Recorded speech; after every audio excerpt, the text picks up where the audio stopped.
દિલ્હીમાં હાર દેખાણી અને ખૂબ ખરાબ રીતની હાર દેખાણી એટલે લોકોને આકર્ષવા માટે 500 રૂપિયાનું સિલિન્ડર, બહેનોને માસિક 2500 રૂપિયા, પ્રસૂતાને 21,000 આ બધું ડિક્લેર કર્યું।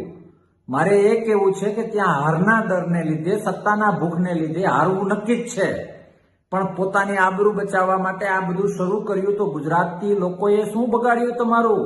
30 વર્ષથી તમને ગાંધીનગર બેસાડ્યા છે, સત્તામાં બેસાડ્યા છે।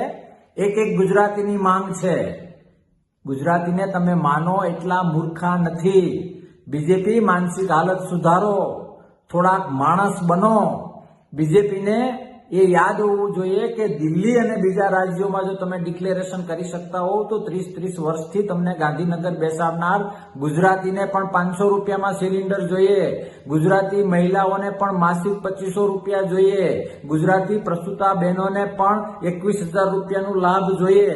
જે બાદ તમારા રેલા, તમારા લાભ, તમારી સત્તા, તમારા સરકાર, તમારા મતના સ્વાર્થ માટે આ બધી લાણી કરો છો તો ગુજરાતમાં આપો, અને એ આપવું એટલા વર્ષ પછી ગુજરાતને એ લાભ આપવો એ તમારો ધર્મ છે।